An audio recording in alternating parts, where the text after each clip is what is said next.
Hi, hey guys, welcome. How are you guys? I'm Amy and I run Raise the Vibe Tribe here. So I just wanted to pop on today and do a live. And many of you, it might be our first time meeting or, doing a live together. So just kind of wondering where everybody's at, how are things going? And today I thought I would take some questions and answers and anything more for the collective, but then maybe after that we can flow into personal readings or questions. So if you have any thoughts and maybe how things have been coming up in your reality and in your world. So I am an energy therapist, a hypnotherapist, and I channel. It's like, what else? And I'm a nurse. So what I do is I like to do readings and healing sessions and hypnosis for clients. And I teach at Spirit School Magic also about how to access your soul gifts and your life path, your team in spirit, all of these experiences. So I do like to come on when I have a minute and a little bit of time and see how everybody is and share, some messages. And I just did an energy transmission at Spirit School, so everybody that met me there today, thank you on the Zoom. That was really fun. So I'm going to read some of your conferences. Oh, sorry, I saw something. I'm going to read some of your comments. Okay, so Yorkshire, UK, awesome. Virginia, hi. Oh, so good. You work in retail, talk about energy vampires. Oh, that's a hard one. Yeah, I would love to talk about that one. Maybe I'll start with that right now. I have so much to say. So, being an empath is a gift. I mean, I love it. I'm empathic. But as you're starting to understand these experiences and you kind of put two and two together and understand what you were going through, it's such a trip. So I used to, when I was younger, would love crowds and I would love people. I found a lot of excitement around it and it was great.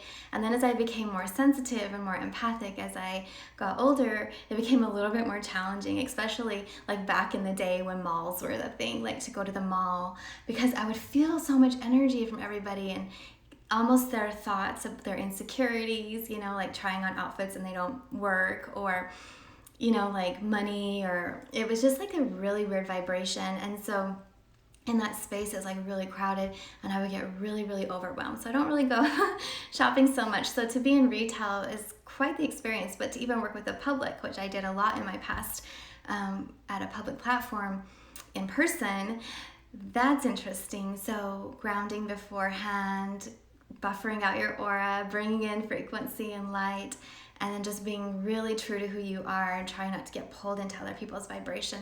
And then clear at the end is really, really nice. But it's interesting time right now because some people have boundaries and filters and they're really kind, and other people, they don't care who you are. You're not even a person. They just blast and pretty much energetically vomit all over you, I'm sure, if they're having a bad day.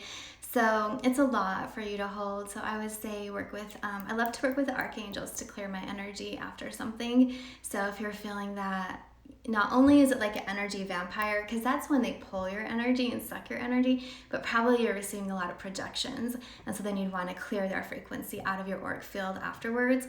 And there's a lot of ways through meditation, but you can also use some crystals or whatever to help boost your aura and keep you in the body. So sometimes we'll have energy come at us that's really direct and it's startling. And if we're not really in sync and prepared or grounded in, many of us will just kind of pop out of the body. So then we have to come back in. So work days can be quite the experience. So yeah. So thanks for asking that. And there are down at the bottom, there's a little question mark card. You guys can put your comments in there or your questions in there if you have them, and then it helps me so I'm not having to scroll back through. But right now I'll scroll back through for a minute to catch up and see.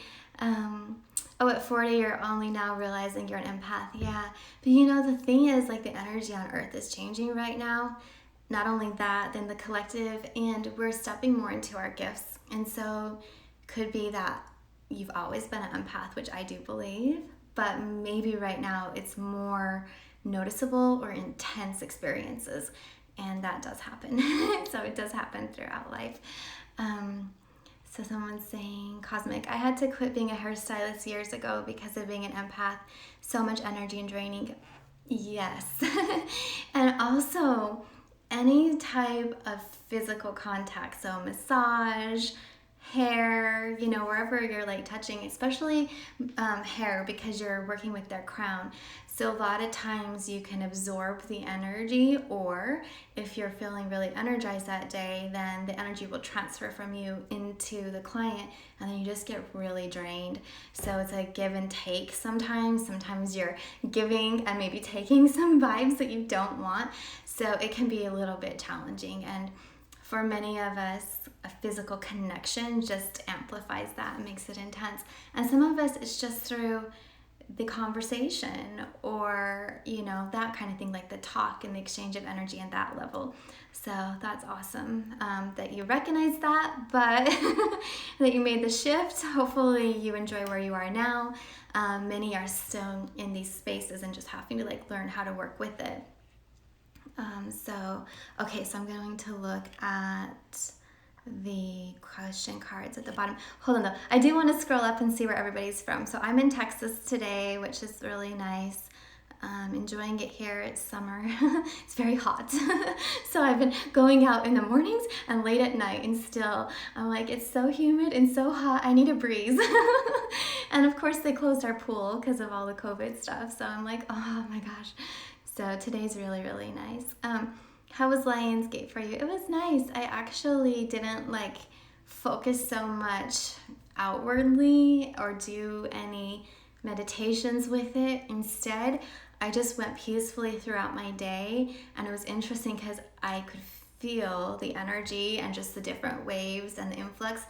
And Friday, Saturday, and today have been so calm in my world and so nice. And I just was like so grateful. I was like, oh my gosh, thank you. Because I've been working a lot with clients and on projects, so it's always been like one thing after another. And the past 3 days have been so nice to just, you know, integrate those codes in and be at peace with myself. So it was really nice experience, a different aspect for myself and my life, how I typically am. Oh, thanks everyone. So Mississippi, hi Jess, there you are girl. London, hi. North Carolina. Oh, it's so nice to see everybody. Hi Brittany. Oh my gosh, it's so nice. Hi from Oregon. Not even on 5. Hello. So I know so many of you, and so many of you are new also. It's so sweet. Thank you guys for being here. I'm gonna start taking the questions at the bottom. And before I forget, sometimes people will ask me questions like if they want personal readings or to take the classes. So here are the links. I'm just gonna stick them on right now. Take a screenshot because if you're interested, because Instagram, when I share it afterwards, oh wait, hold on, it's not letting me. There we go. When I share it afterwards, it does not let me have any of your guys' comments or anything that I put. So if you're interested. And on my website, you can get to the school and you can get information about our retreats that we're doing. And next weekend, yes, next Sunday, I'm doing a guided past life regression. So if you're interested in that, just go to spiritschoolmagic.com or my website and pop into the school. So, okay, so let me go into the questions. Okay, they're just gonna kind of go in order. Can I take the classes with the Canadian currency? It can be a bit pricey at time. Yeah, the classes, yes. So, and we do like installments, so you can make payments and stuff if that's your choice. So most of the classes are like a full program, a certification. So certifying in Reiki, certifying as a channel, learning about the chakras. We're about to start filming and producing our sound therapy course, which is going to be like a certification. So they're very in depth and they go like 5 to 8 weeks. So, and then a lot of them come with mentorship. So it's a nice experience. So if you're interested and that's the issue, the money, just message me. We can work it out. So yeah. So thanks for asking. And then, okay, here we go, Deb. How can I help release my old lives and one of them won't leave. Oh, okay, been meditating for 2 months on this. Okay, so is this what you're sharing, is like you've been having memories and experiences from past lives coming up that just keep coming through? Okay, Metatron, Archangel Metatron, he's saying that you have to feel into the experience. There's something there that you're not quite integrating or grasping. So continue a little bit more. Also ask to clear any hooks, cords, or streamers from the energy in that life that would be pulling you into it or pulling back. It's funny because Archangel Metatron's in right now, but typically it's Archangel Jeremiel that helps us work with life reviews and transitions. So Raphael might be there too, I'm hearing. So kind of work with them a little bit. But when we do past life regression, if a client can't move to the next lifetime and the next scene, it's typically because there's a little bit more they need, and their team will keep them there until they realize it. Like, what is this about? There's something that you need to integrate, a lesson pretty much, you know, to really learn to help them on their way. And that's what I'm getting, is there's just a little bit more of that. And then you also need to stand in your power, claim your energy, and not let those frequencies travel into this reality. And there's the, okay, so it might sound harsh, but like have power over you or pull your light back, like these sorts of things. So it's all about stepping into your sovereignty and your authenticity without that energy from the past. So that's what they're saying. So hopefully that does help. And I think just like maybe going with those approaches a little bit in your session could be nice. And if it doesn't resolve after a few, then you might choose to like have an energy session. Maybe somebody can see something else that maybe, you know, didn't come through right now. And things always shift, like it goes in layers. So this is the step, and then maybe there'd be something else. But I think that that would really help you. Okay, Jess, any messages for the collective for August and through the end of the year? Okay, let me tune in. So if you haven't worked with me, I work with the Council of Light, which are star beings, like intergalactic star race representatives or emissaries. And then I also work with the Archangel realm, and I'm clairvoyant. So I'll see visions, and then I'll ask them for a little bit of information. That's where my source is. That's where I'm getting the information. So for August, we're already like halfway through August, yeah? So, and the end of the year, okay. So they're saying that as a general, it's like we've been going through a lot, and here we are, and it's kind of stabilizing, and it's going to feel like we're going to dip into it and then come back up again. So we're going through an emotional reset, they're saying, and there's been a lot of this, but here we go again. So it's like an expansion and contraction, and when we contract or we come within really close, we can reset realities. It's that 0 point experience. So there's a lot of expansion, clearing, and resetting. So they're saying, stay in peace, stay in compassion, stay in love, to hear and feel your fears. So if something's coming up, like a shadow aspect or something that you're like really worried about, if we keep ignoring it, it's not going to resolve. So we need to go into meditation and ask, what about this is, you know, really making me fearful? Or what about this am I hitting a block with? So it's about releasing some of those earth-based constructs, realities, and perceptions, and pulling up a little bit higher and coming from a higher perspective. So they're really showing that when we meditate, we can clear our energetic field, and that helps us. So it's all about an energetic experience, and what dimensional realm are you actively in? Because we could all see something or have a reality, like have an experience, but respond in a different way based on so many things, maybe our past, but a lot about like what energetic vibration are we in. So when I'm fully grounded and I feel really centered and present, and if somebody says something, I just let it roll off my back. Or if I get stressed about something or something happens, I'll just breathe, and it's okay, and I can get through it. But if I'm having an off day, it's a whole different situation. Like, don't mess with me. I have an attitude today. I have no time for this, you know, and then I can get flustered and angry. So they're saying it's all about our experience. What do we want to create? What reality do we want to be in? And it's about self-mastery. So remembering our spirit self, our higher self, the higher timelines. It's just like many things can happen in life, but if we step beyond just our initial reaction and we try and look at different facets, like, okay, that's interesting.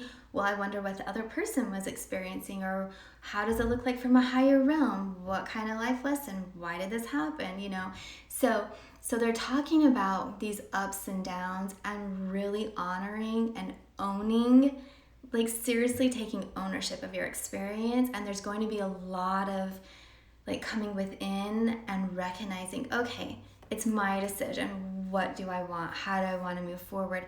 And this whole year is going to set us forward in a new dimensional expansion is what they're saying, like a whole new reality for the years to come. So it's definitely a whole collective experience, but of course within that we all are having our individual expressions and experiences, and we might have thought we worked through something and here it comes again.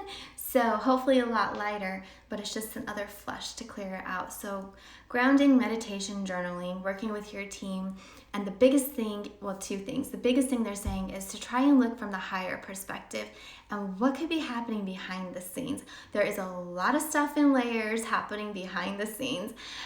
So what's really going on, right? And one thing is just to feel into it and come from a heart space and really feel into the intuition of it. But the other thing is compassion for you, compassion for other people in your life, and that's really a beautiful way of it. So thanks for the question, Jess. That was really, really a good one. Okay, see. I'm just kind of like picking and we'll come back and forth. Who is your archangel that you turn to? So I work with many, typically like 12 to 16 that come and go, and it's based on the client. In my personal life, Jeremiel and Metatron, Michael, and Metatriel and Ariel, they're really strong. But yeah, they'll come through typically. So I used to work a lot with Michael, and then over the years, Metatron introduced himself, and then now it's expanded a little bit more. But it's typically like, what do I need in my experience, and what do the clients need in their experience? So, but I find that working with archangels is a really powerful, great place to be because they're so high in vibe and so like just pure with their experience, and they'll have a different angle about things, like their messages and their delivery. You can definitely tell it's coming from an archangel versus like your higher self or your spirit guide. So it's really, really cool. Let's see. Hi, Ravine. Hi. Hi, Amy. Any guidance on which crystals I need to work with or where to protect my energy, especially while at work? Okay. Ooh, so pretty. Okay, so I'm seeing a lot. And they all have their different properties. So I'm seeing like a smoky quartz, which is good because it helps to, like, it pulls in, it absorbs a negative energy that you might be feeling yourself and expressing or feeling from others. And then I saw like a really purple, so like an amethyst, but it's a deep, like this, like the color of my shirt. So a deep, deep amethyst. That would be really great. And that's also going to help your third eye, they're saying. That might be part of it, to kind of like see behind the scenes. Like that's what I'm talking about. If you can have a little bit of intuition where you know, okay, this is going to be a challenging conversation, or your team will say, hold on, because in about 5 minutes something's going to come up, and then you just prepare yourself for it. It's a whole different experience. So the smoky quartz, the amethyst, and then I saw citrine, and citrine helps with communication. And so that might be part of it, because sometimes we might say something, it might be taken the wrong way or perceived in a different way, and vice versa. Maybe somebody tries to share something with us and their words just hit us like, what? I don't understand. Like, that doesn't make sense. So the citrine helps the communication and the flow, and the cut of the crystal will help expand your auric field. So like if you, I don't have it on, but if you were to get a Vogel cut Star David, those boost your aura, and typically I'm wearing one, but I was channeling earlier, so I just didn't do it. So that could be something. So citrine is like an orange citrine, yeah, and then the purples, and then the smoky quartz. So that's what they're saying for you. So hopefully that helps. I don't smoke. Okay. Do you smoke up? No, I don't. Let's see. So explain to people how you astral project. Good question. So back in the day, like decades ago, when I was learning about all that, I would read about it, and I always felt it was super interesting, right? And I would read people's experiences, but I never really felt drawn to it. Like I never felt like, oh, I want to do that. I was kind of curious, but I never really wanted to, right?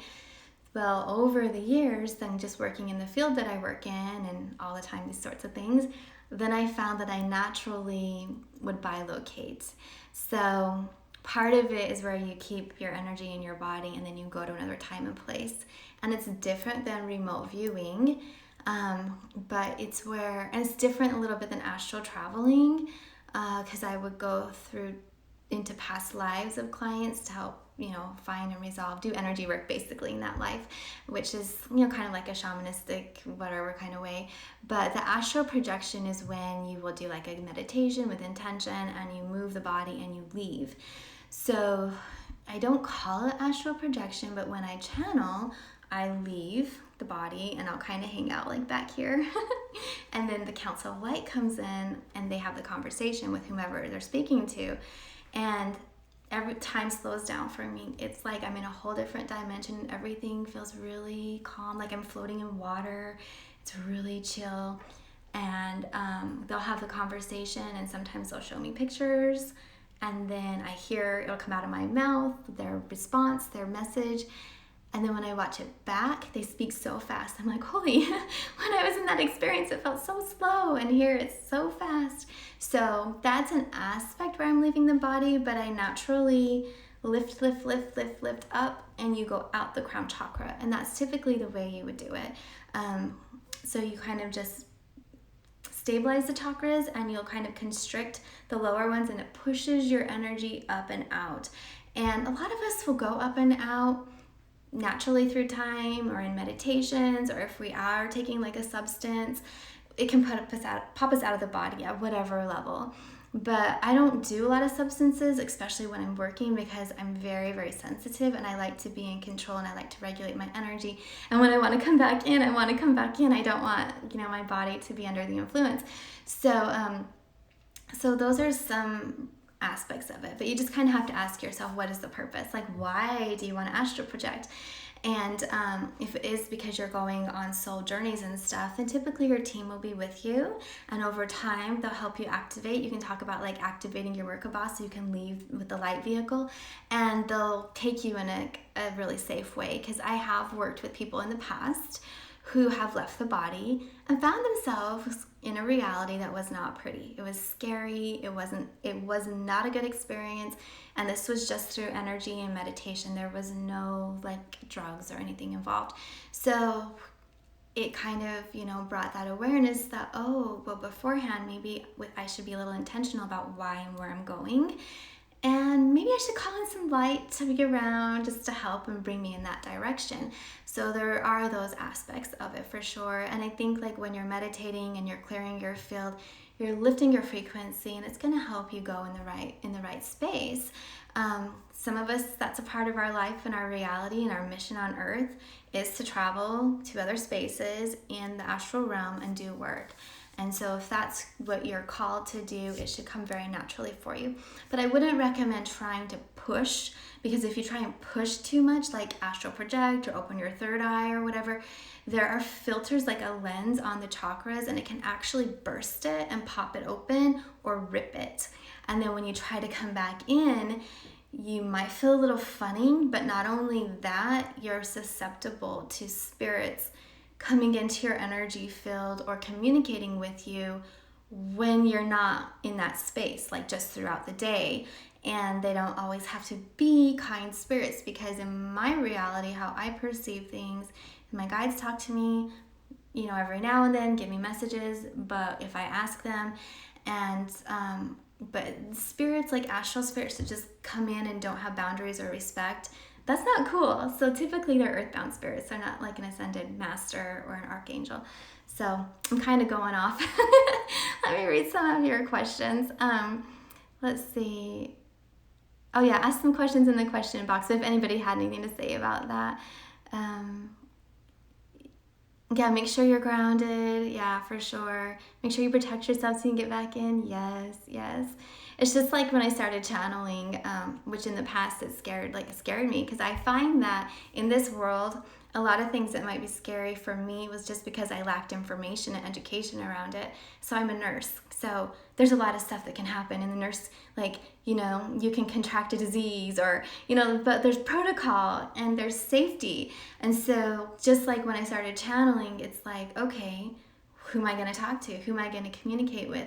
So you're in the body, you take the time to meet your team, you work with them in other clair ways before you let them come into the body, and then you're like grounded, and then so I ground and I regulate my system, and then I expand, and then I go out as they're coming in. So there's all these different like protocols and ways for safety and protection. So if you want to have these extra spiritual experiences, I would just say, okay, that's cool. So just like do a little bit of research, take a little bit of time, let it happen naturally, and don't push or force it. So thanks for mentioning that. Let's see.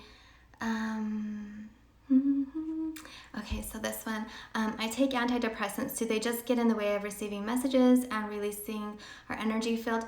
Well, any substance that we take in will start to reprogram us biochemically. So physically with the neurons and the chemicals and all of that, and then also energetically. So a lot of times clairvoyants can see the vibration or the frequency or the pattern in the auric field that is a little cloudy or distorted. And by distorted, I mean like maybe it would be fluid and now you can see like a pattern, or how do I want to say it? Like an imprint kind of. So it's like a ripple or lines in the aura. So that can happen. But I'd be the first to say that you should, work with, you don't ever want to stop cold turkey because it's just not the best way. So if you're thinking you want to not use any sort of chemical, any sort of medication, talk to the doctor, because there can be some adverse effects and ramifications for just going off of it. So you want to just be aware and titrate yourself off slowly. But yeah, sometimes, but I've worked with people that just at a physical space, these medications help them. And then I worked with some who were like, okay, it helped me for the time I'm ready to, clear them out and all of that. So I have no judgment around it. I think it's very individual for what you need. But I will say sometimes, and no matter what it is, it can cloud our auric field. So the more clean and clear you are, the better. But even if you're having those experiences, you can start clearing your energy field through intention and guided energy clearing healing sessions, which if you go to spiritschoolmagic.com, there's some free ones, and then we're doing our next one live on Zoom on September 6th, so y'all can join. But you can watch last week's, it's on there, and I had a lot of great feedback from it. But that's what I try to do, is just share with you guys empowering tools, just to help you understand your energy and how to clear it, what can be misaligned and how to release it. So there are ways to work with it, really there are, and I wouldn't give your power away and be like, oh man, now that I'm having medication, I can't make a connection with my team, because it's not like that at all. There's so many ways to connect in. You might just find that some of your clairgifts are a little bit stronger when you're not cloudy. So thanks for asking. Thank you. Thanks, Royce. Yeah, I appreciate that. Okay, let's see. Do I do free readings? Just like on the lives like this, I will. Let's see. How to let go of a romantic partner and be at peace and move on. Oh yeah, right. Gosh, it's so hard. I mean, I've had friendships and I've had romantic partners in the past, and you just know that it's time, like your time has come to a close. So it hurts the most, and it can be the most emotionally detrimental when you have a strong energetic connection, right? But if you're guided and you're like, okay, we've come to the end of our road, the end of our chapter, how can we amicably move forward, still like wanting the best for one another? And so you can do these meditations where you gently push their energy out of your auric field and give it back to them, and also ask for yours to come back in, because over time we create such a strong connection. Sometimes you'll see the energy overlapping, right? And sometimes it goes through a cord, and if you really want to just like be done, you would ask to release the cord. And if you can't get over it, or if you keep feeling their energy around, look for a hook, because a hook is a whole other story. So you would ask the archangels to help you find the hook and dissolve it or release it. So sometimes it's all about the energetic experience, and a lot of us, it hits us in the solar plexus and the heart chakra, because it's like we go through a lot of internal contemplation about our sense of who we are and our safety and security just in our own experience, like standing in our power, right? Which a lot of that, like energy moving forward to push you forward in your power, is solar plexus. And then of course we connected the heart. So those are some of the ones where we really feel the interactions. However, I would express that if you were intimate sexually, then you definitely want to ask to clear energy at the sacral chakra, because there can be those ties and streamers and cords there as well, which is really interesting, because I've had clients that have been out of this relationship for a long time, and they're like, why can't I find somebody? I go on these dates, it's going good, and then we don't ever progress. And so like this one, I was reading her energy, and her ex-partner's, all his energy was like tied around her uterus and in her sexual organs and her sacral. And I'm like, well, this might sound a little weird, but what I got was, it's kind of like when a dog marks its territory or whatever, like his energy is there and it's marking like, this is mine and I own her. So subconsciously and energetically, then the new partner that she was trying to like, you know, develop a relationship with could feel that and felt like something was off, but he didn't really quite know and she didn't quite know. So we did a lot of like clearing and releasing all of that, and then it helped. But in this whole world, every time I like do a reading, I learn so much, and it's never cookie cutter. It's never black and white. It's very much individual experience. So that was super interesting. So just find the spaces where the energy is still stuck in your system and let it go with love. And then also be very aware that you might be doing the same thing to them. You still might have your like energy connected or a hook or, you know, whatever, projection. So call it back in. Just go in meditation and pull all your light back in. And this is where you'd want to work with Archangel Jeremiel, because he helps us to find the wisdom and the experience and to integrate and heal so we can move forward. So he'd be a really, really good one for you. So thanks for asking that question. And let me see if there was any like follow-up comments around that. How do you release the ties from a partner's hold on you? Okay, so where do you learn more about it? It's like some advanced practice of energy therapy, and it would be related to cords typically, so you can research that. Or I have an advanced class that I teach for my Reiki students, and we go through that whole thing. Sometimes you can work with the archangels. Sometimes it's just alignment with the energy and intention. And a lot of times we'll use like a Vogel crystal wand, because it will go in and very delicately but effectively like pull it out. So it doesn't feel painful basically, because sometimes, especially if you're really sensitive, it can be painful physically, right? So I would just kind of look at clearing your energy, releasing frequencies that aren't your own. Meditation, intention, working with the archangels are a beautiful way to start, really beautiful way to start. Do a sage smudging and ask, oh, okay, you're giving advice. Okay, good. I love to hear that you guys are chatting on here. Awesome. Okay, I'm going to go back into the questions that you all asked. Okay, here we go. What if fictional characters are really just spirits or exist in other universes? What if, right? Endless possibilities. So whatever we perceive, there's a level of truth to that, right? So, and it could be, and a lot of, like some of the stories and the movies and all of this can be representations of what's happening in other realms.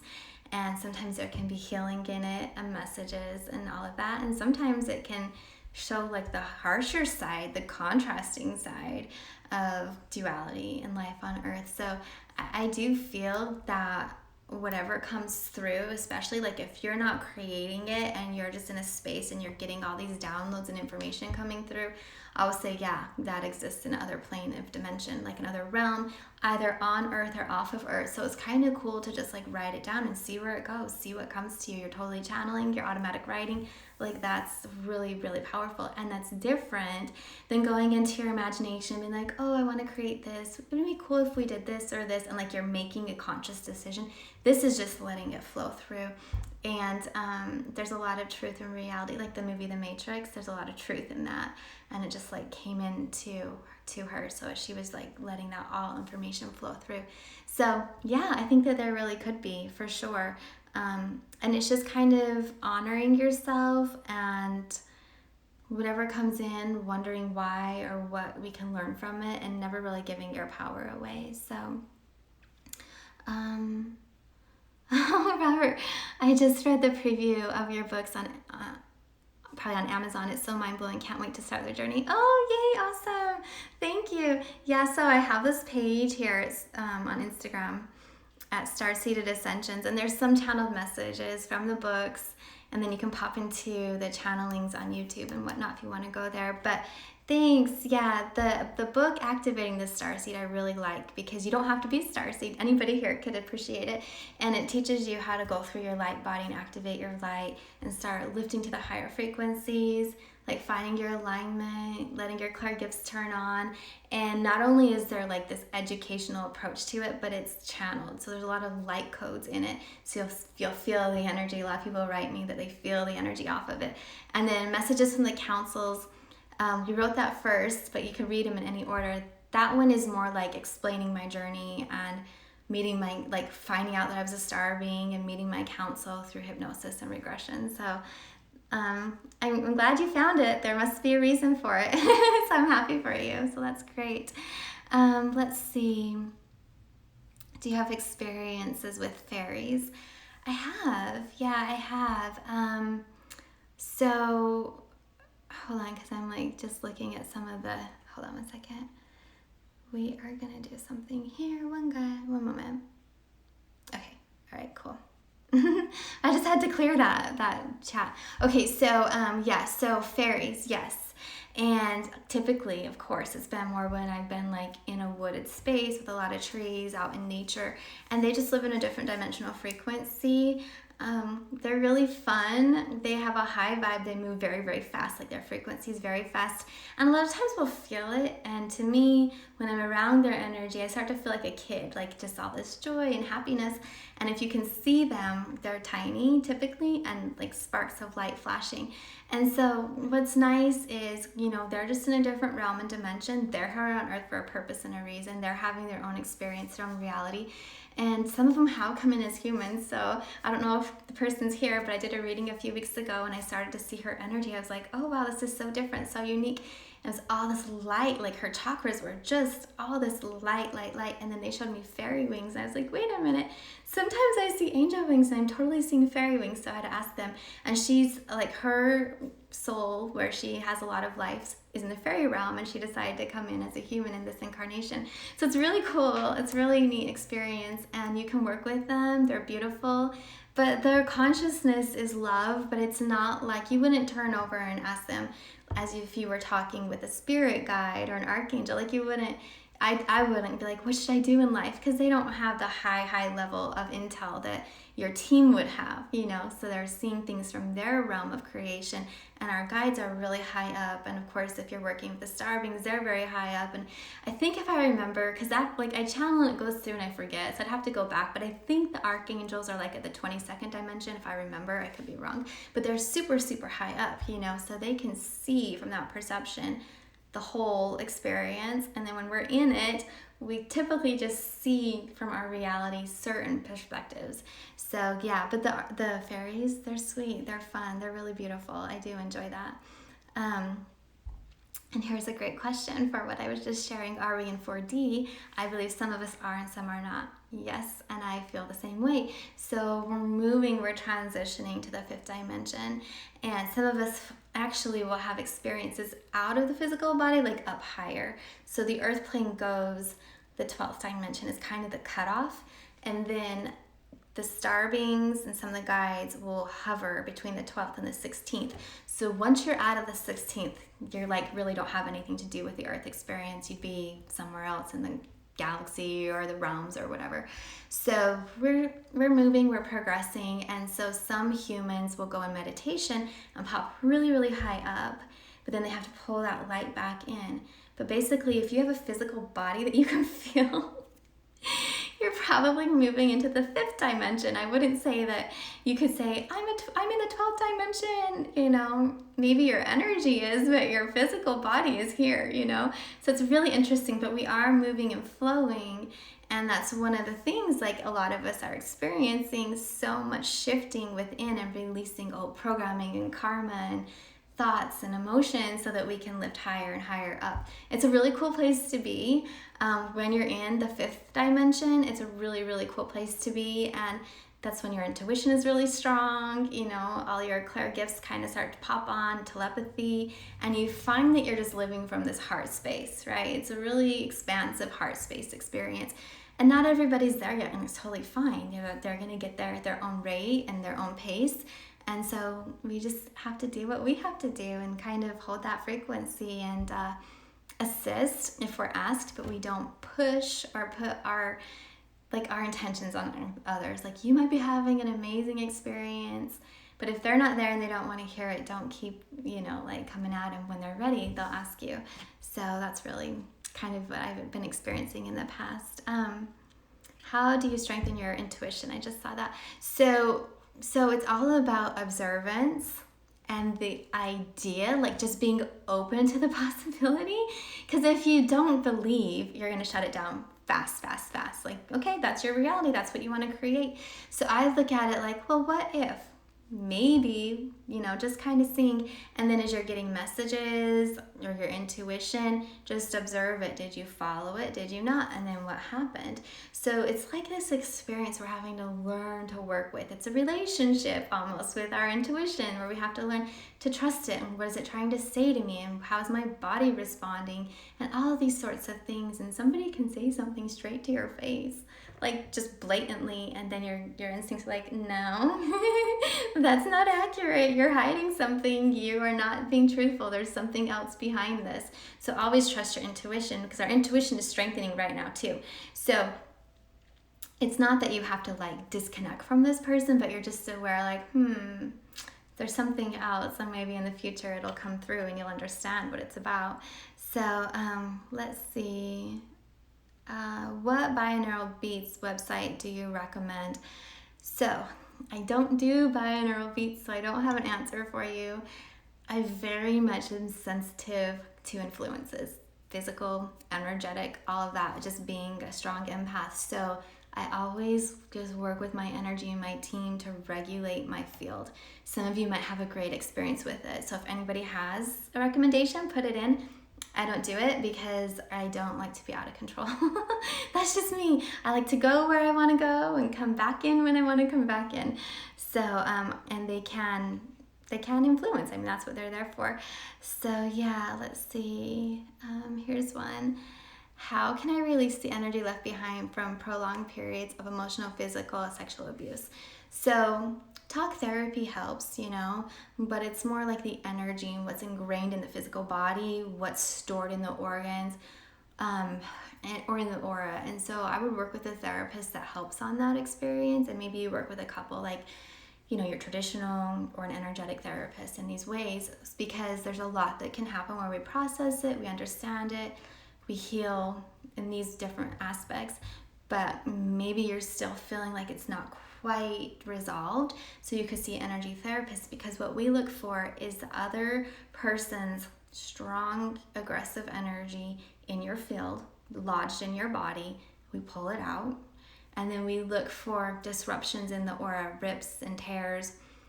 How are the chakras? Did it stunt the developmental stages? So we work on helping to bring that back into a healthy space. And if we need to work with the chakras, we'll do that as well. And then there's a lot of times where, just like as if we go into shock, we leave, we separate for survival, we disassociate. So what we would do as energy therapists, we would go through time and space, and typically the client just has to, like, relax and lie there.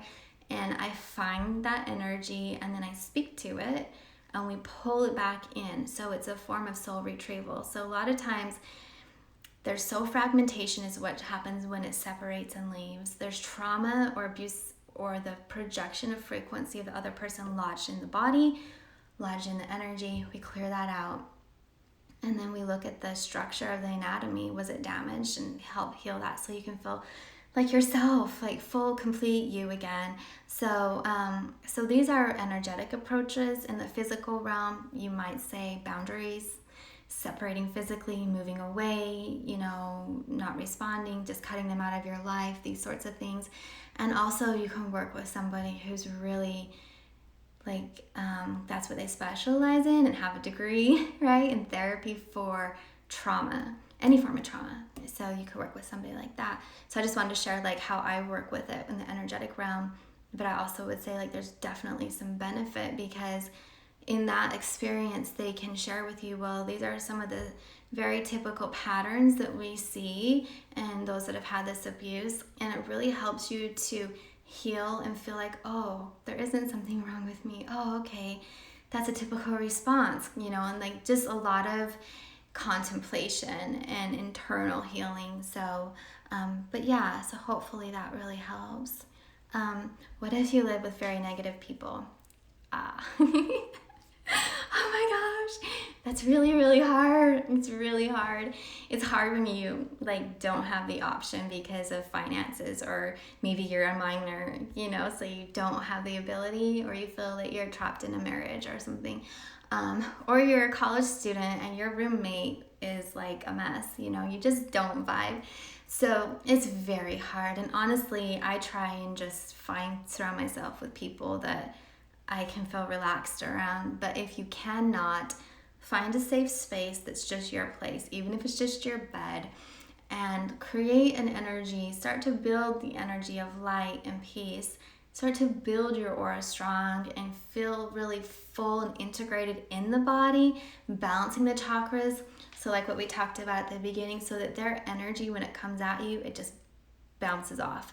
And you don't have to push it back at them, because we don't want to like send negative energy back. Just it kind of falls to the ground or whatever. Or you can visualize that your aura is really, really strong with light, and so whatever comes in it, it catches it like a sponge or a buffer kind of, and then it disintegrates, so it transmutes it. And those are some really good ways. And then positivity, bring your frequency high, still keep remembering who you are, and you'll get to a space where you'll start to see their experience and what they're doing from a place more of like compassion and not frustration, like, oh man, this person, da da da.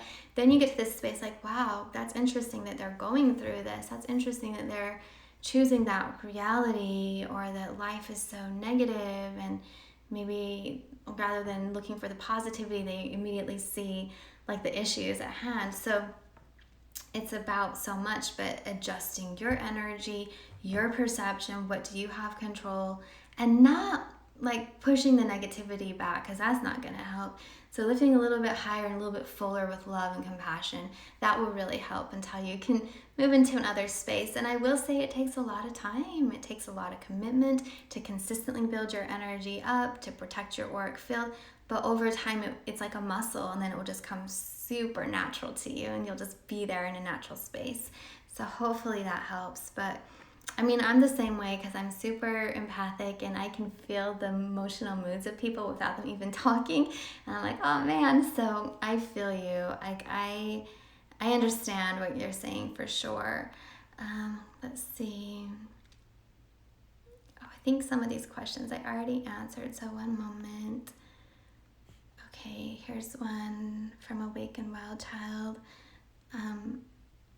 Okay, looking for a way to start my journey. I want to become a healer. Okay, so I will answer that. But if you guys have questions, maybe put them in the cards below, or I'll probably try and scroll up in a minute. But, well, you'll just kind of feel like, okay, what am I most drawn to? There's so many aspects to healing, even traditional methods like the medical field or therapy, you know, these sorts of things. And do you want to work with humans? Do you want to work with pets? Do you want to work with plants, right? So, but if you're wanting to do like energy therapy, kind of what I do, then I would say, what are you interested in most? Learning how to channel frequency, like maybe Reiki or earth-based transpersonal healing, pranic healing, reconnective. Like there's all different types of frequencies and modalities. And then within all of that, most of them you're going to learn about the chakras and the auric field, so you might start to look at the anatomy of it. And I have an 8-week class at Spirit School Magic where it's all about the chakras, the developmental stages, the balance, like if it's overactive, underactive, therapies and techniques to help like find a healthy state of resonation, and then channeled messages around it and activations and meditations. And then it comes with private sessions where we review your chakras from the beginning like to the end of the class. So that might be a way, or find on your own. But they're also showing for you, I'm seeing a lot with smells, so senses, so healing, clearing, integrating with smell. It's not so much aromatherapy or essential oils, which is interesting. I see herbs. And so I think it's like crushed leaves, like tea and stuff like that. So that's going to be really cool. Just kind of look into that. I think that's going to be really powerful, is working with plant medicine through scent. I've never really even heard of it in this way, so research it. But that will be something that they're showing. You'll be really a strong connection, become very natural. You'll start to find, I think you must have done it like in a past life, because it looks very personal to you, which is really, really cool. But flow into, what are you being called to? Like, what do you have a strong interest in? And then what sort of classes or certifications can you take? Because the public really appreciates that. I mean, they do. Like, I think with anything, you want to go to somebody that's taken the time and commitment to really learn about it, even if it's a natural gift. Like, I've taken so many classes and certifications, because even though the skills come naturally, it's like, okay, well, what do I do in this situation, or what could I expect, or what happens? And it just helps you feel more confident that you can be there for the client. You're obviously like in a heart space and guided, but it just helps to settle any nerves. So I would just look into what are you feeling and what has come up for you, because often your team will bring that to you.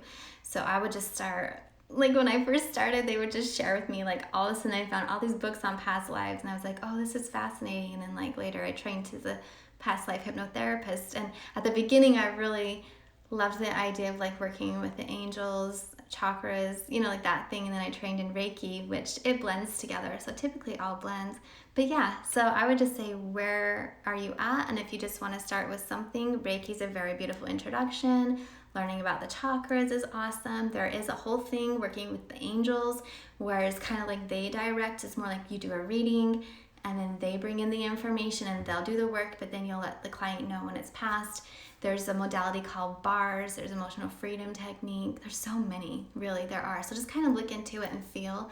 Like, for example, when I took the reconnection, that was like so interesting, because my team was like, you need the frequency, you need to access it. It's kind of like an attunement, how they do in Reiki. But their whole approach, Dr. Eric Pearl, his whole approach is different than like Reiki. He actually is like, I might make some people mad or whatever, but there's just the energetic transmission, how they teach that class. You don't do readings, you don't work with the chakras, you just stand there and let the energy come through. And actually, it doesn't come through you like it does in Reiki. When you do the reconnective healing, it bounces off of you. It's kind of like you're a satellite. It hits you and then it hits the client, and it's super cool. But I mean, I like it all. Reconnective healing to me is higher than the 16th dimension. It's like, and they say it's Pleiadian energy, it's like star energy, where Reiki's a little bit closer to Earth. So the frequencies feel very, very different. And my experience is like completely different. All healing, but different aspects. So do I heal the inner child, the physical body, past life stuff, anything associated with Earth? I felt like Reiki really was supportive, or the now moment. A lot of the star stuff, that's when the reconnective frequencies came in to help with all of that. So just kind of look and see. And that's just an example. Then I did pranic healing.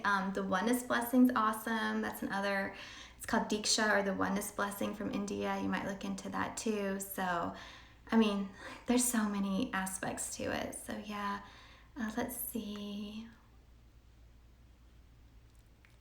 Here's one. How can we make our clair-abilities stronger? So a lot of different aspects, right? So practice and integration and being open to it. So that's what I'm hearing. But those are their words. Well, let me pull back a little bit. So it's all about like first understanding what are the 5 clairgifts. Like clairtangency and clairalliance are ones I didn't really know so much about, which is smelling and feeling. And so then you're like, oh, okay, so first having a knowledge. Like, well, what are the clairgifts? What are they to begin with, and what do they do? And then every chakra has a clairgift associated with it. So you'd work on that chakra, cleanse, heal, strengthen, you know, like that's what we have to do, strengthen, and then be open to the possibility, be really observing and work with them. And through experience and practice, you'll strengthen them and then have the experiences come through. How we were talking about at the beginning about intuition, like there were some clairgifts I didn't even know I had, and then I tried it, and immediately, like on the first try it happened. I was like, oh my gosh. So if you have the ability, you have to practice it.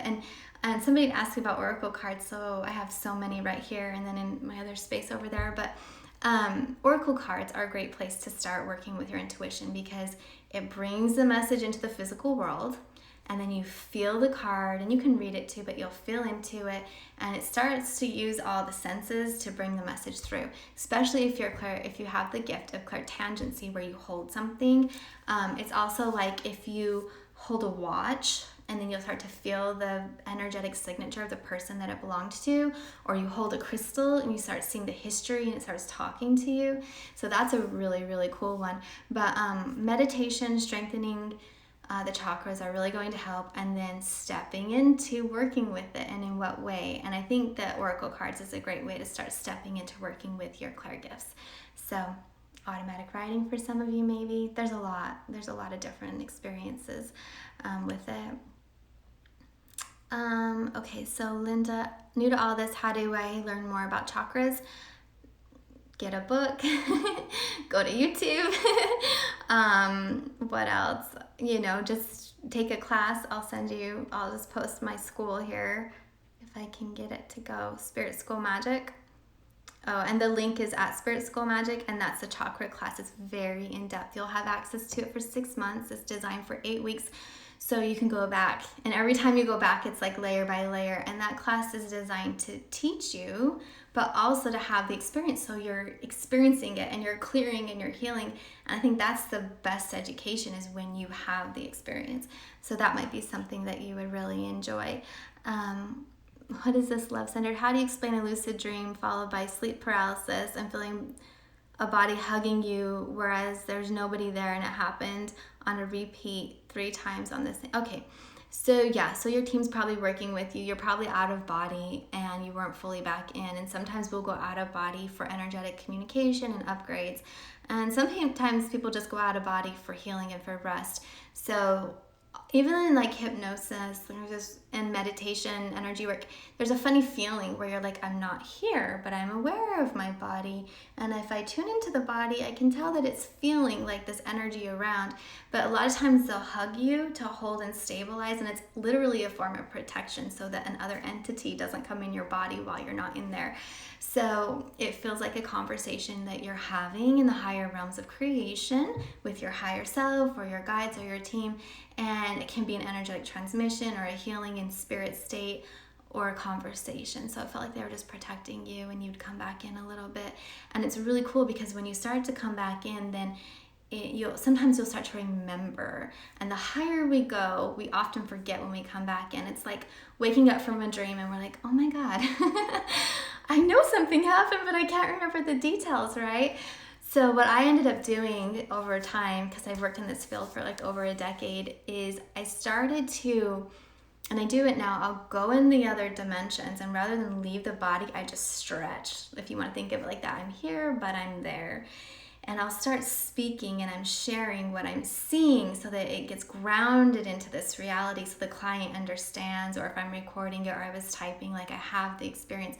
So it's very similar to that. So once you start lifting your vibration in a conscious space, then over time you'll remember a little bit more of what it was about. But that's what it was. That's what I'm feeling. That's what it was. And it can be like a bit confusing or tricky. Like, seriously, like, what is this all about?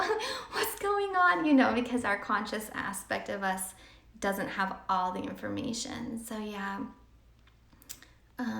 Here's one. I think I recently had a Kundalini awakening. Now what do I do? But what do you want to do? It's a beautiful experience for many. I would say, what is your heart calling you to do? So the Kundalini awakening activates your chakras. It holds more light. It will connect you more to your higher self. You might find your world switching and turning. Now you have new plans, or you need to reset realities, new friendships, new location, new job. Maybe you're eating differently. You know, what is it? So it's gonna just, everybody, it will be different and unique experience. Like, what do you do after? But it's kind of just like, what do you want to do? It's just helping you. It's just healthy. It's a nice experience, and for a lot of us, it activates our clairgifts, and you're gonna find that your meditation intensifies, like your practice intensifies. So I would just say, you know, there's no right or wrong. It's really up to your free will and what you're flowing at. So yeah. Let's see. Okay, here's an interesting question. Why do some people say clairvoyance is work of the devil? I almost said an explicit word. I don't know why. There's a lot of programming. It's really weird. I don't know, whatever. Like, it's a gift. It's an ability, but perhaps they saw Satan, or what they thought was Satan, because I don't think the devil's real anyways. It's a man-made thing.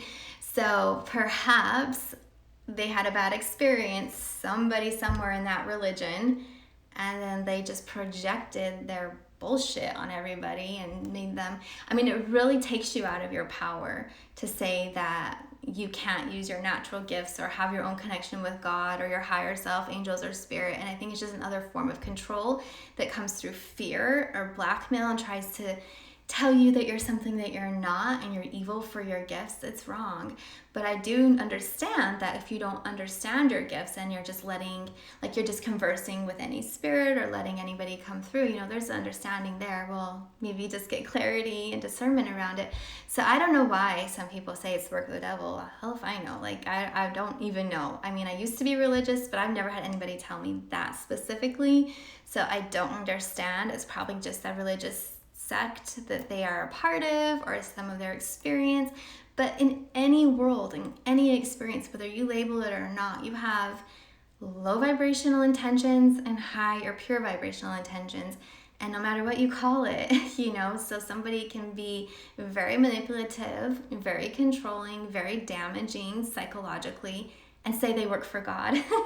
Well, what's that about? You know, so it doesn't really matter. It's all about the experience and the person in their heart. So I think it's weird. I don't know if anybody has anything else to add to that, but I just think that it's disempowering. And I think that to tell somebody that their natural gifts is like to condemnation, you know, is not cool.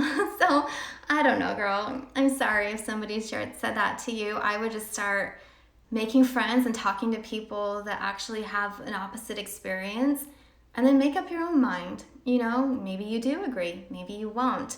But some people have scary experiences if they're just allowing any spirit to come in. And if you open your third eye and you're vibrating in a heavier frequency, or if you're in the astral realm, yeah, you're gonna see stuff.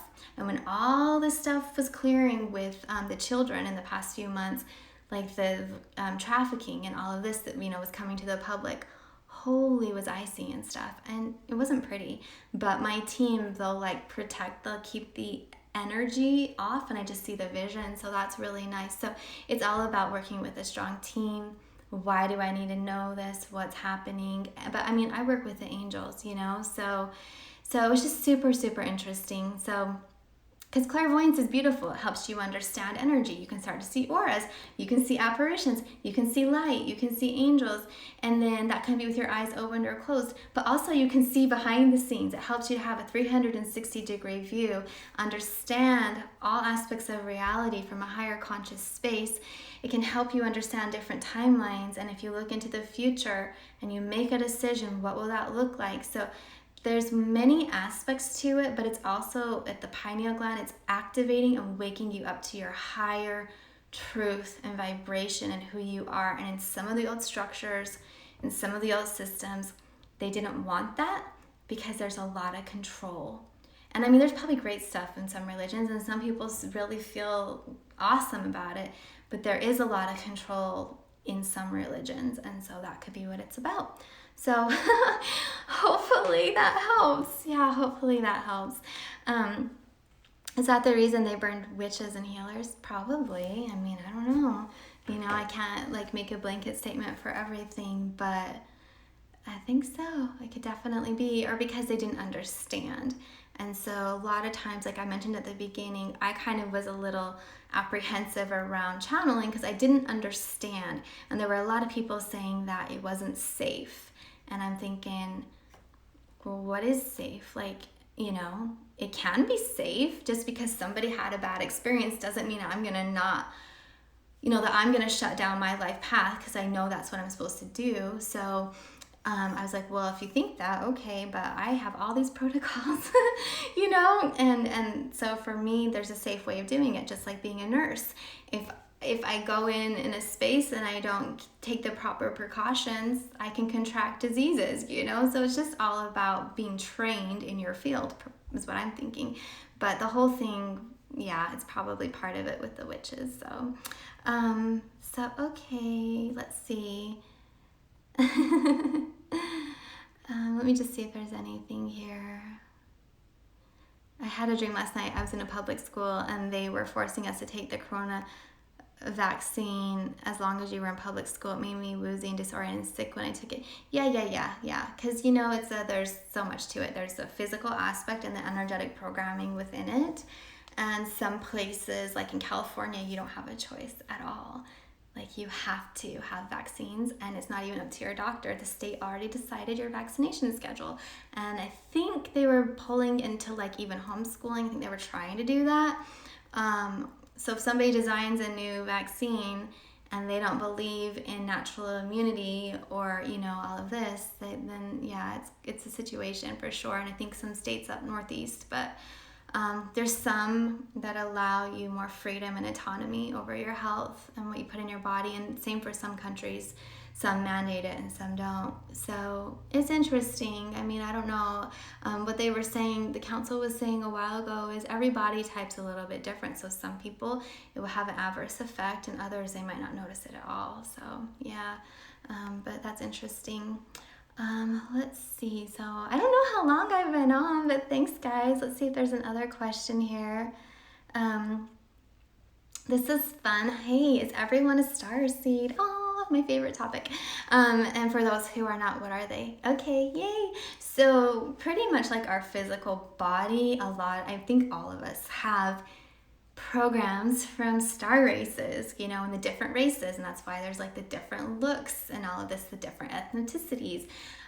So in that regard, physically you could say, you know, you're made out of stardust, you're from the stars. But at a soul level, there are some of us who are straight from other solar systems, stars and planets, and Earth is not our first incarnation, and perhaps we've had like 90% of our incarnations were not on this planet, but now we're here. That's what I call a starseed.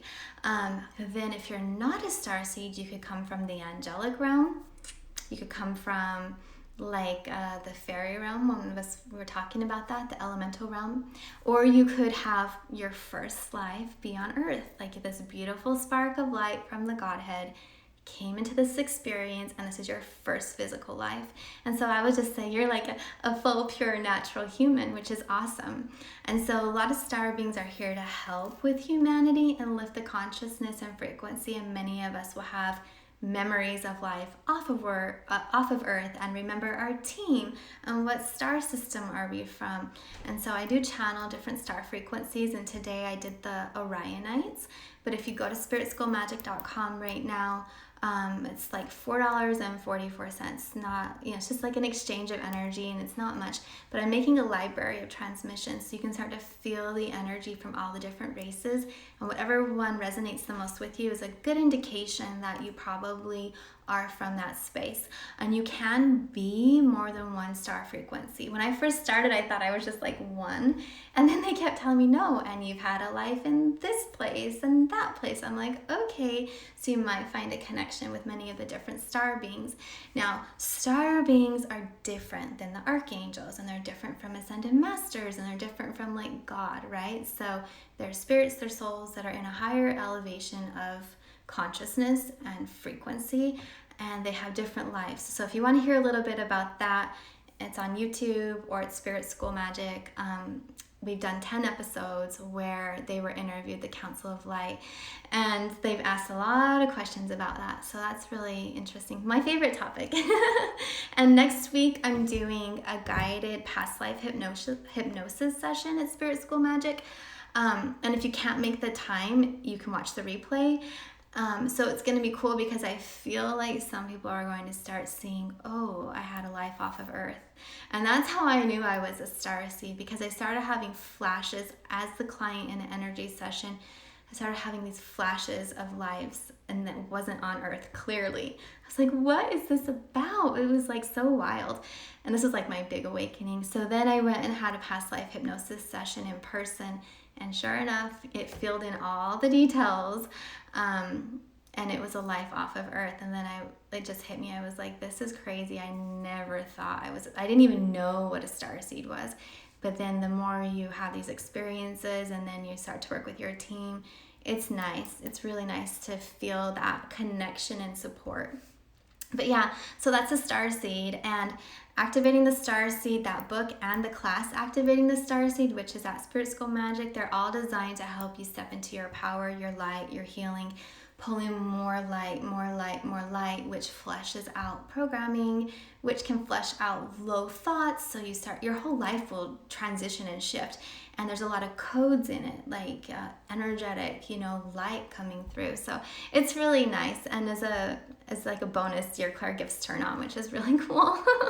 So you find like you're on your path, things start flowing, all these synchronicities, you start talking to your team in spirit. You know why you're here. So if you feel lost, displaced, disorganized, alone, you start to feel the love and like, oh, now I know why I'm here. I got it. It's really like a warming experience. So hopefully that helps. So thanks for asking. Let's see what else. How do we find out our spirit animal? Ooh, that's really cool. Yeah, so I'm designing a class that I'm gonna teach this year. I haven't even started it. I mean, in my mind I have, but have to get it all out. And so we're gonna talk about a little bit of that. So a lot of us will have spirit animals. Sometimes, like they were called totems, but spirit animals, spirit guides. And there's a lot of different aspects to it. Sometimes they'll stay with you your whole life, and sometimes it's just for that moment. But I would just go into meditation, more maybe like a shamanic journey kind of thing, because they're very like typically earthy, earth-based, different vibration than working with the angels or the fairies even. And just go into meditation and ask and just see what comes through. And it will start...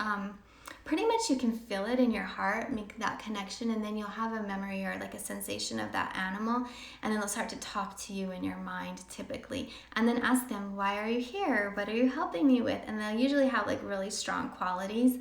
And if it's like safety or love or trust, and you're like, oh yeah, I'm really noticing that I am having a thing in life right now, I don't trust anybody.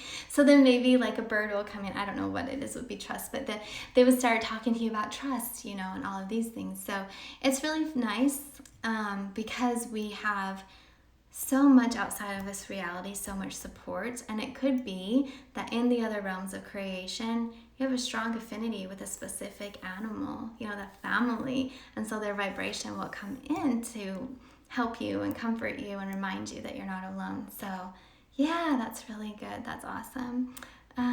Let's see.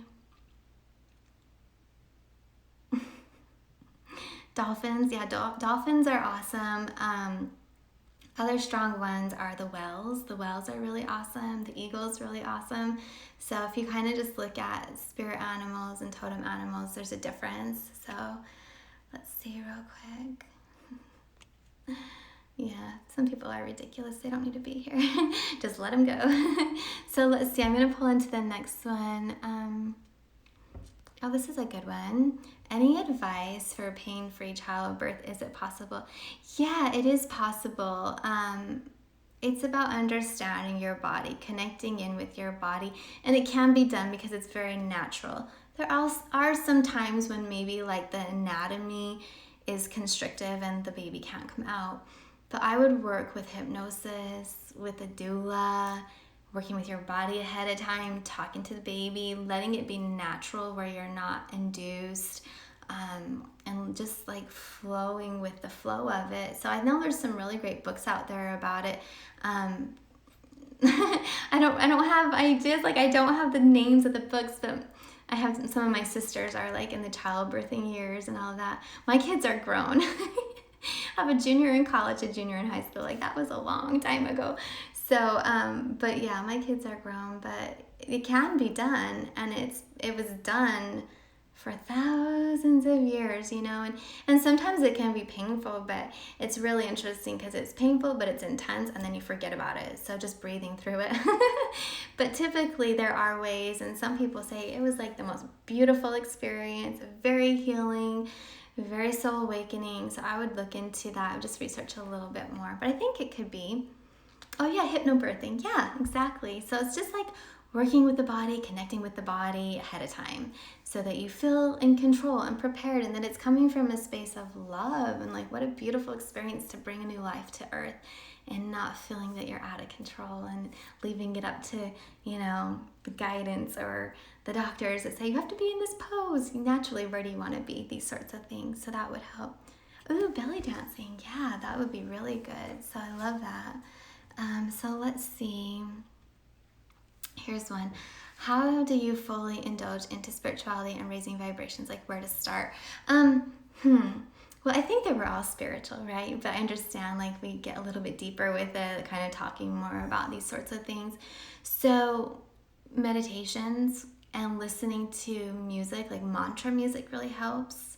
You can do sound healing, but meditations, and then just expanding your awareness. What is your belief system, and is there perhaps a little bit more information out there that maybe you didn't have an awareness around or a belief around? But it's all about connecting in with your soul, the light of who you are, why you are here, what is your mission, which is very unique and individual for all of us, and pulling more of your soul frequency in is very powerful, and that's something you can do with meditation. So I would kind of start with that, maybe some breath work, and then seeing where you're guided, because sometimes at the beginning of it we'll do a lot of I don't want to call it so much life review, but it can be, where we do a lot of deep soul work and healing and clearing and releasing these energies. So yeah, it's a different process for everybody. It's sometimes it goes in cycles or layers, so you just flow with it. If your intentions are there, then I think that they'll really help you. So let's see, what else? Okay, let me look at another question here. Oops.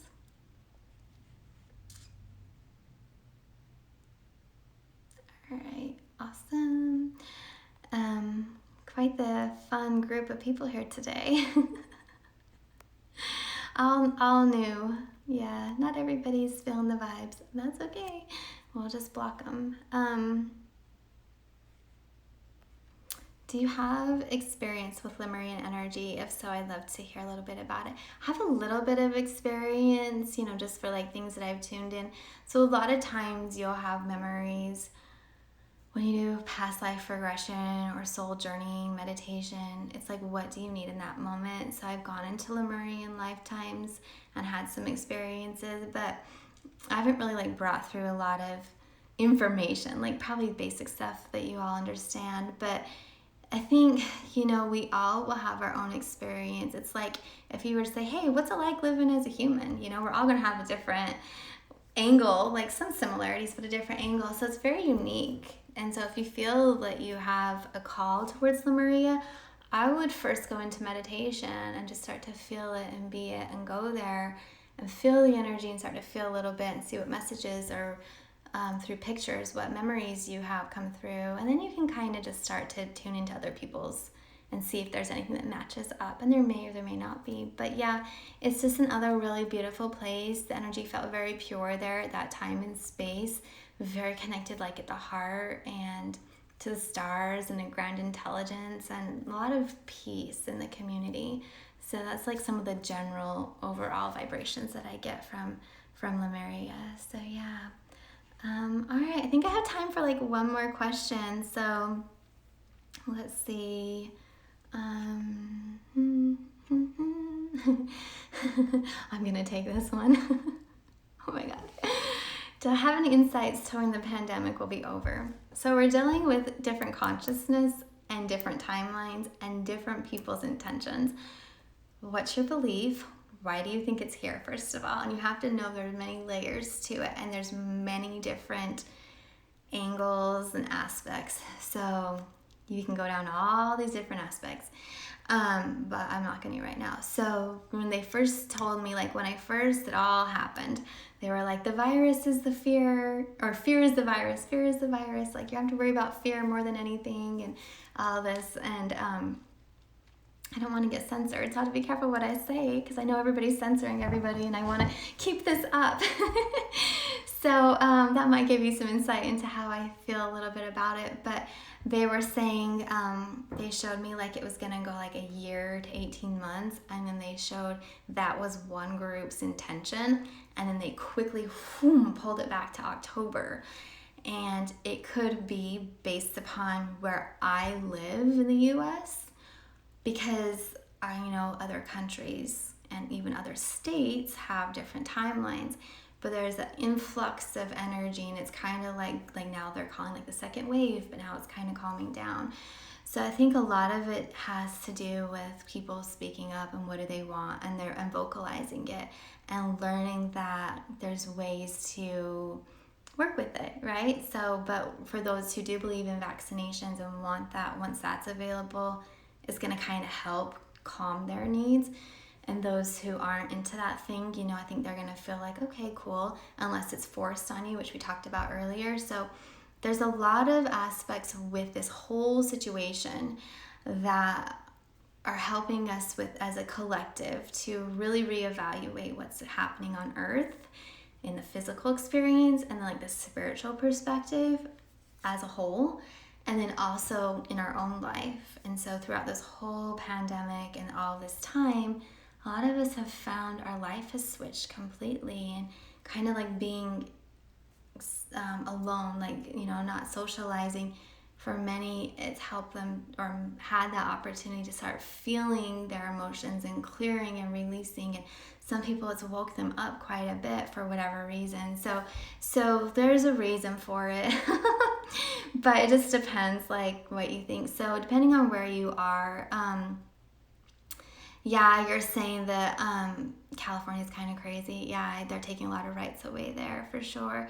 So some states are even, like some states never had what they have here, in Texas.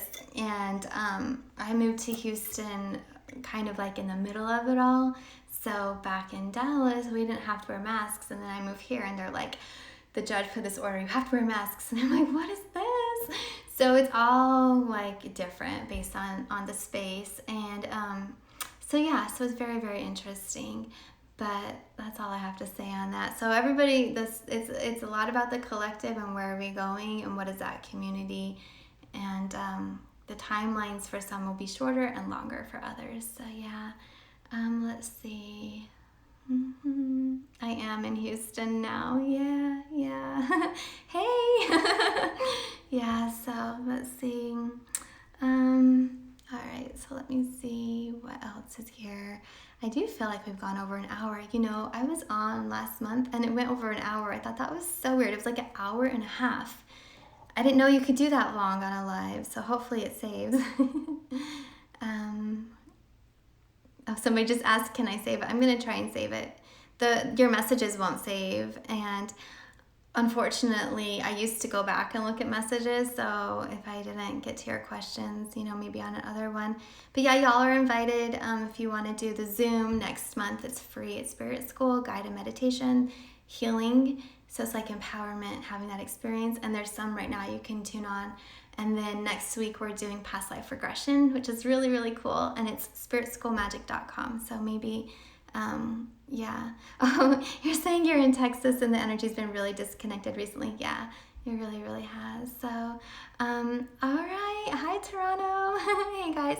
So thanks for tuning in. It was really nice. It was really great to connect. I hope you guys are all doing well and just kind of flowing, ebbing and flowing, clearing, letting it all flow out. We don't want to just ignore whatever comes up. We definitely want to, this is the time to feel it and heal it and let it go. And some of it's not even our own and some of it is. And then we just have to look around from a different perspective. But the energy right now is very, very, very conducive to quick level ascensions and clearing. Like something that might have taken you a full lifetime, we can do in a short period of time in this life. So we're really pulling high and quick into the higher realms of creation. And some of you were mentioning like the dimensional aspects. So yes, some of us might feel that we're already in the 5D or conversating or frequently in the realms higher than that. But you're going to notice some people in your reality aren't there yet. And those relationships will kind of like come to a close or you'll separate. But there's like no judgment. Everybody's in their own path and process and where they need to be. And maybe in a few months or years or whatever, they're going to find that, oh, okay, now they're up in a higher frequency. The higher frequency aspect is that it's like there's not judgment. We're all here to help each other, compassion for the challenges that we are going through and that others are going through. And if you're in that space, it's a really nice place to be. When you start to become very dictatorship, like it's this way or that way, it's black or white, or you're doing things wrong. When we start judging others, I don't care where you think you are, or who you say you are, or whatever. Like when you start judging others, you're not in a higher space. Like you're really, really not. So just remember that, and kind of if things come up, just flow through it, heal it, work with your team. And yeah, so nice. Love you all so much. Sending lots of light and love. And again, if you want to feel a little bit more of the Starseed activations, if you want to hear channel messages from the council, if you've never seen physical channeling, trance channeling, check it out at Spirit School Magic and the Council Light Library. It's different, I promise. And it starts from when I first started. So over the years, it flows a lot quicker. But they come into my body, use my body, it's their voice, they speak different, like everything. But it's cool because you get an energetic upgrade. If that's your thing, you're welcome to it. Just want to share. So, all right, loves, it was so beautiful. Yeah, I know about the Schumann frequency. It's been up really high lately, which is awesome. Yes. So, okay, well, we'll see you all next time. Bye.